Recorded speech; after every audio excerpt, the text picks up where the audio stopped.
Hey everybody, it's Aussie Poker here, and for today's video I'm going to go through a very interesting spot from a hand that I saw in the WSOP series that's being streamed on Poker Go. This one came from the 25k no limit Hold'em High Roller, and it was a six-handed one. And actually it's kind of funny because actually this was the tournament that Chess International Master Vladimir ended up winning actually. So cool to see the chess players representing at the World Series of Poker. But for this particular hand, this one was between the a French player, Hallay in the hijack, and against Sean Winter in the big blind. So the pre-flop action was basically that as we go into GTOWizard now, basically Hallay raised in the hijack with ace-3 suited. That's ace-3 of spades specifically. So we'll go through this spot, like considering the ranges as well, like not just what they would do with this particular hand, but how they would play the range in general in that spot. But after this raise in the hijack, also in terms of the chip amounts, basically both these players had about 50 big blinds, and they were the two chip leaders, the Frenchman Hallay and Sean Winter. So it's kind of a battle between the two chip leaders who are like at almost the same level, but with Hallay just barely covering Winter. Just putting that in mind because that I think does influence some of the decisions that are made later in this hand. So cut-off button and small blind, shorter stacks, all fold. Winter does call in the big blind, and he calls with King-9 offsuit, where he calls with the King of... he calls with the King of Clubs and the 9 of Hearts, which will prove to be somewhat relevant as we see the flop, as we will see when going through this hand that different combinations of the suits are going to play this hand in somewhat different ways.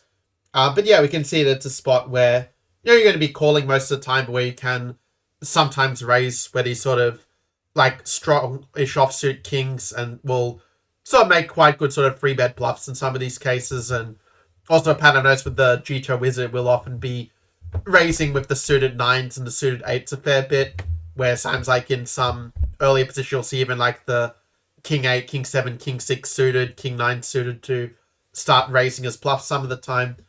But yeah, for this one, he does decide to go for the call. We see the flop, and yeah, we see that the flop is 9-4-3. That is with 2 hearts. So the 9 of clubs, the 4 of hearts, and the 3 of hearts. And the big blind is just going to check with range on this board, because if you donk lead, you just leave yourself vulnerable to being raised. So Sean Winter checks, and now we get to the hijack position with Hallay in this spot. So at this stage, yeah, you can see that basically the solver's not really doing a lot of checking. That's actually going to be leading most of the time in this situation. Because, yeah, when you lead an 8 call, you just have the range advantage and you have the nut advantage. Because if we look at the big blind's range, like, hands like pocket 9s, yeah, they're going to be raising with a lot of the time, and same with a lot of the overpairs, like all the overpairs are raising. So it slightly caps the range of the big blind, and we have that nut advantage, just allows you to bet a very wide range. And you see also a bit of a mixed strategy being used where no one strategy is being used 100% time, but there's a mix, like ace-8 suited, for example, yeah, is checking half the time, but also betting, the other half of the time on average. And yeah, it's true that it also varies that, yeah, when we have it's kind of an interesting thing, yeah, when we have the hearts, that, yeah, we're going to be checking less and betting more with the nut flush draw, which kind of makes sense. Whereas with the other hands, yeah, we'll generally be checking more, like with the ace-8 of clubs, yeah, we're going to be checking that nearly all the time. Because we've got ace-high and we've got the backdoor flush draw, so a lot of good things can happen where we can improve with a lot of the different turn cards as such. As it happens, so this guy does have ace-3 of spades, and again, we see a very mixed strategy being used here, where basically what this means, like, essentially, if you look at this spot, like, you can't really go too far wrong with, like, any of these choices, except 7.6, yeah, would be going a little bit too far to, overbet in this spot just for the sake of it. But all the other options are definitely quite reasonable here. And yeah, also the fact, like, we're not blocking any of the flush draws, I guess, also a reason why this hand is betting more, whereas the bet situation for ace of clubs, 3 clubs is, slightly different in terms of the proportions, let's say. But in the end, yeah, Hallay does decide to bet for two big blinds in this spot. So at that time, the blinds were 60k, 160k, so it was a bet of 350, pretty close to two big blinds in our example here. And this is where the hand starts to get really interesting, actually, where we see in the big blind, yeah, that there's, depending on the hand you have, there are a lot of different possible ways that this could go. Where we're kind of seeing, yeah, that the sort of low pairs like the threes and the fourth are generally calling, unless you have like a two pair or, some sort of combo draw, like as such, like with a 5-4, like it sort of makes some sense to bluff it with a pair, like because you have the, chance to improve to a straight draw or something like this. Likewise, with like 6-5 suited, that's an open-ended straight draw. We've got the upper end of it, so it makes some sense, to raise with that some of the time as well. And when you've got the backdoor, then it makes like even more like the backdoor club draw. Then yeah, it makes even more sense to go for the raise in that point because you've got like two different draws that can kind of land. Obviously, if you have the heart draw, you actually end up calling with it just to kind of realize your equity when you're more than 50% favorite to win. So it's kind of an interesting point as well there. But in this particular hand, and yeah, obviously, the sort of hands that sort of check raising are actually a lot of the top pairs, which is kind of interesting. That because I used to think that people should only really check raise with good draws and with like the two pair and sets, but then you're also kind of quite exploitable because then your checking range, your calling range, is going to be limited to pairs. So it's sort of better to have a little bit more of a mixed strategy to be less exploitable. And yeah, we see like that the ace 9 offsuit, the king 9 offsuit, and the ace 9 suit and king 9 suit, these like top pair, top kicker, or top pair second kicker is going to be doing a lot of racing here. And since it's king of clubs and 9 of hearts, we see here that, well, the 9 of hearts I think is kind of an important card in that we are blocking the flush draws and such. But also means we kind of get a sort of a backdoor flush for ourselves in a way. But yeah, having that sort of blocker is kind of, I think, a significant factor in what decisions are being made. I realize it might be a little bit hard for you to read what it says, like for the, because the size is a little bit small.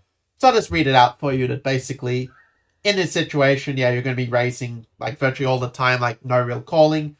And yeah, you're going to be sort of mixing between raising to 5.35 big blinds and 7.55 big blinds, where slightly more often it's 7.55, but we're both like basically of the same value. And ultimately, Sean Winter does decide to put in the smaller check raise of 5.35 on this board. So that leaves the hijack then, an interesting spot with his ace-3 suited. And yeah, it's kind of interesting to see that the vast majority of time you should just call here. Which, to the moment, it kind of makes sense because, you are going to be check raising. Like, you're going to be facing quite a few different, like, draws as such along the way. But, if you fold, then it means they can just kind of, basically check raise any two cards, just exploit you very heavily if you are folding third pair there. So calling would in general make the most sense, but as you might see from the actions above here, what Hallay had decided to do was actually to go for a raise at this point of 10.9, which it turns out actually the solver is doing a small percentage at a time, so it's like it's going to probably be like a little bit lower EV, but not, let's say, a clear mistake in a certain sense. But to me, it was kind of an interesting decision, to my mind, to decide to free bet with bottom pair. Now, I think one thing that might have influenced this decision might have been the ICM pressure, that it's a situation where, Winter can basically, move up to a higher placing in the tournament for sure, just by playing very tight and kind of, essentially letting other people bust out in a way. Because the thrill stack at that time was Renlin, who had about, I think, 20 to 25-ish big blinds, somewhere around that range. So I think that's part of what motivated Hallay's decision to make this this free bet. I mean, it's very rare, actually, that I see a free bet. Like, normally people just call or fold to a check raise. Like, when I play, like, very rare do I see someone free bet the check raise on the flop. But yeah, that's what makes also an interesting spot to study. Something a little bit unique, seeing how, to expand our horizon, what can be done in poker.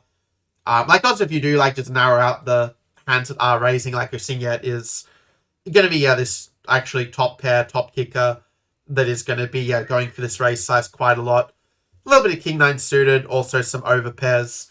Curious to see if there's a particular tendency where you're more or less likely to do it with a heart in your hand. And yeah, it turns out that you are less likely to go for these raises with these overpairs when you have a heart in your hand, just because you are blocking, let's say, the flush draws that the opponent might call with it, let's say you're trying to extract value from, would be my understanding of it. And yeah, not really seeing any major bluffs, like, this is, the different sets that are free betting here, a small percentage of the time. And yeah, I guess pocket fives, yeah, doing it on occasion, that's sort of where the bluffing range is coming in, and like Jack 10 offsuit occasionally. But really, you're not really bluffing much at all when you're going for the free bet. It's just a very, very rare thing that you're almost always doing it with value hands as such. Kind of interesting to see that the pocket nine's just calling, just because, yeah, you are kind of blocking the hands that would continue, like the king nine and the ace nines as such. So that's why that hand will just call rather than going for the free bet.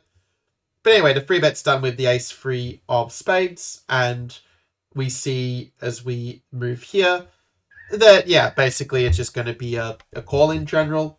Though it is actually kind of interesting, actually, to see that with winter-specific holding of king of clubs and nine of hearts, that actually most of the time you are just going to be shoving at that point, which is kind of an interesting point of, like, going for this, because I guess the question is, like, what hands are you trying to get, like, certain value from certain hands, or are you doing it just as a bluff at this point? I guess if we look at the hijacks range again, we can sort of figure out the answer to this question, where we see, he is doing it sometimes with some ace 3 suited, some ace 4 suited, and a few hands like pocket fives and some 9 8 suited, 9 7 suited.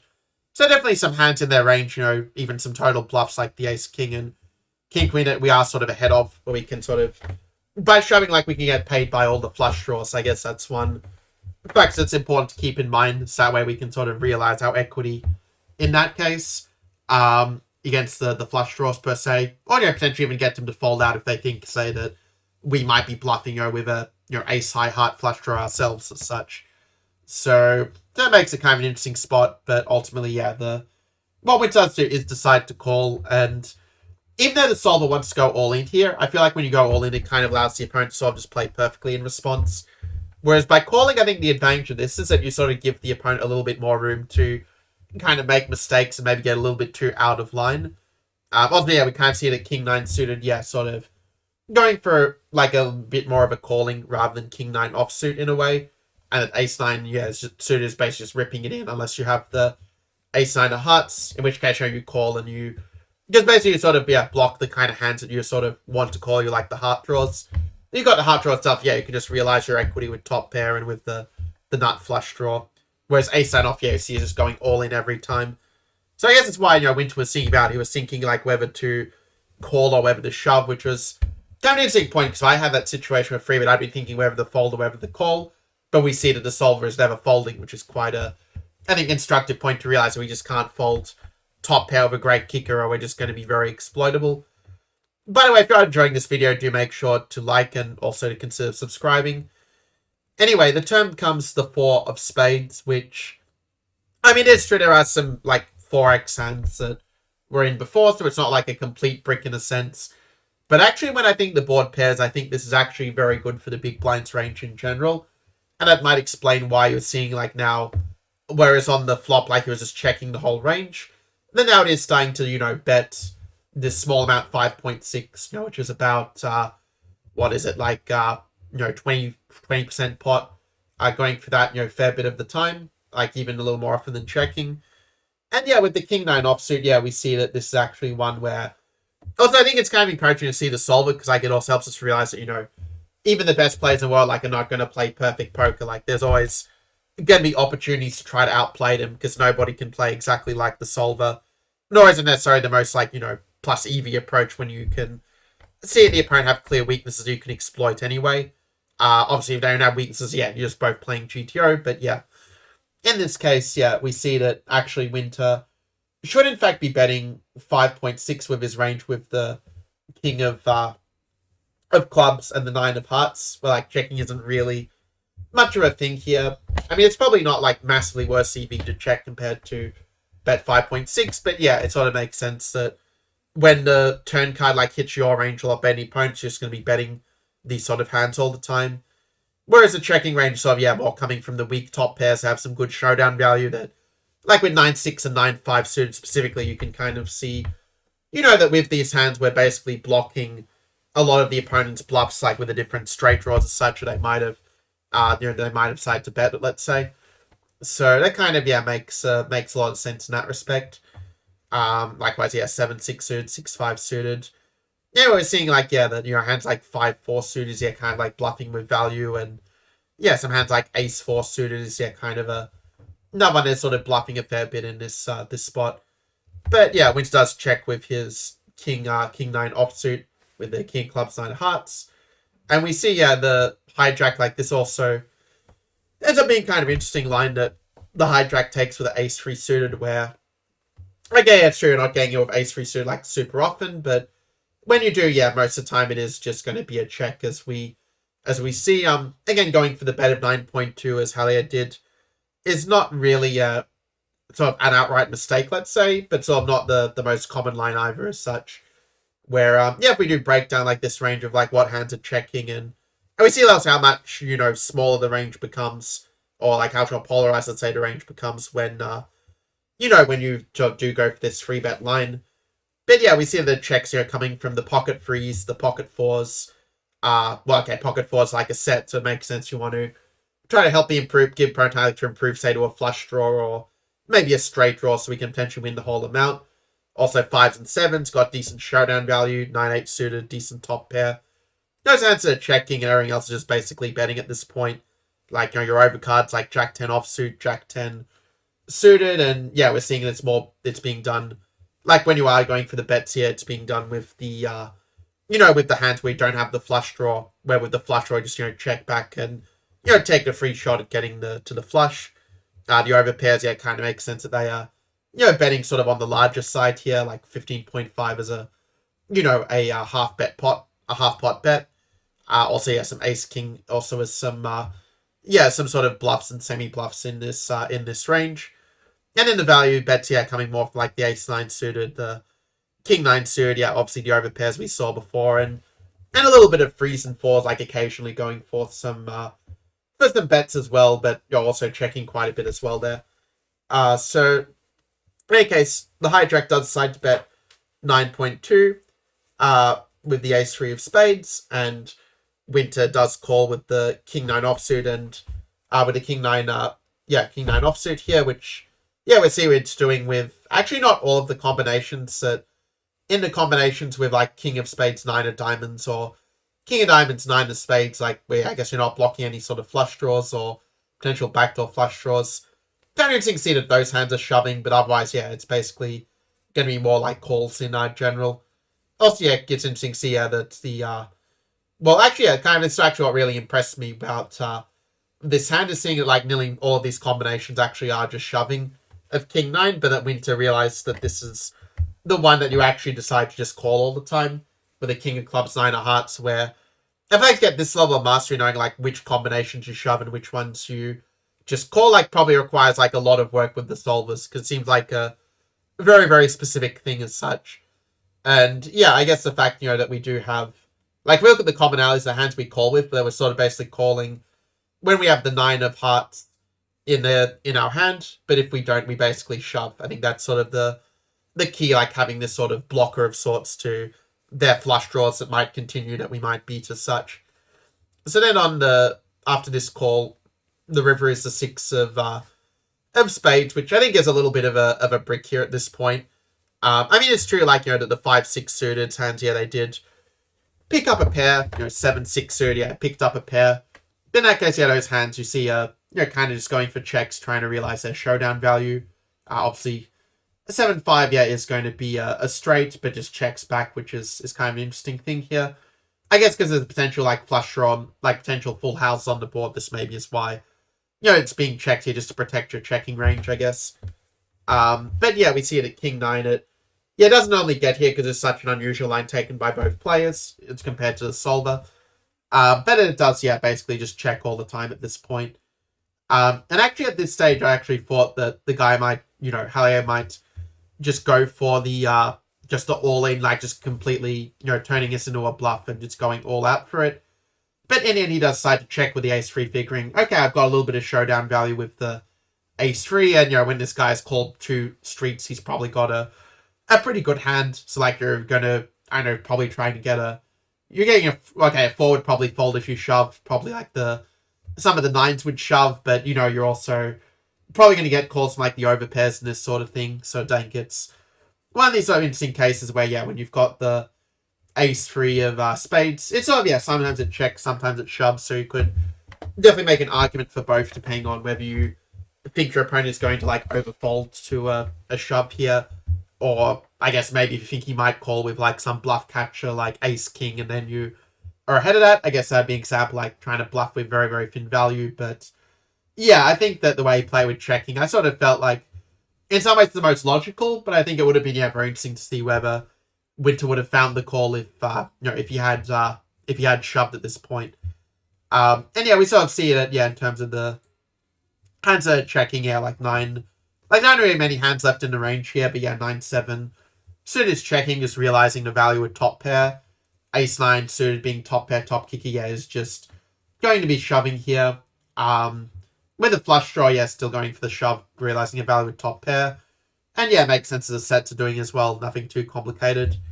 But let's just say, for argument's sake, if he did shove with the ace-3 suited here, which he is meant to do some of the time, it's sort of interesting to see, how often, or like with which hand specifically you should fold or call. Because I don't know, one of my weaknesses is that sometimes I'm a little bit too tight with my folds, where I might be a little bit too comfortable folding the top pair just from playing so many multi-way pots, where, top pair is just no good. But then when it gets like heads up, sometimes I forget, okay, I actually have to defend with top pair here. I'm just going to, be very easily exploitable, where I can just over bluff a lot. But we see that with the king-9, it's just going to be a call every time. So if the guy had gone for the all-in, he would have basically just lost all his money in this spot. I think, Winter, obviously, from working with Souls would have known, that with the top pair second kicker, you just have to call in that spot.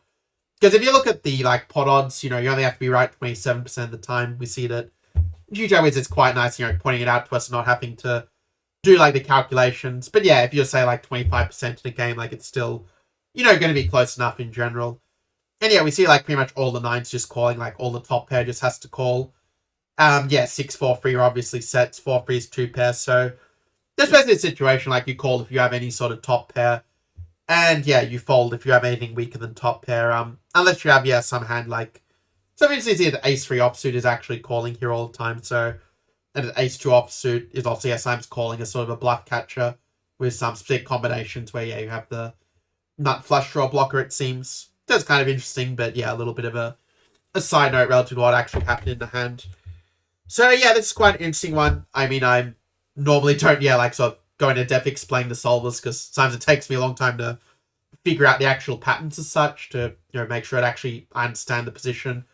But I do think this was actually a very interesting hand, and if you want more videos like this, you can certainly let me know in the comments. I know I learned quite a lot from doing this analysis, and that, some of the conclusions I've drawn while watching the hand live, where I felt that like some of the players maybe were getting a little bit out of line. Turns out the solver says actually wasn't so much the case, that if anything, the players could have actually gone further and gone all in quite a few spots that maybe I would have been tempted to in a game, which I wouldn't have thought was actually a good idea. So in itself is quite an interesting takeaway from this hand that we looked at. Anyway, I'll catch you guys in the next video. Until then, take care.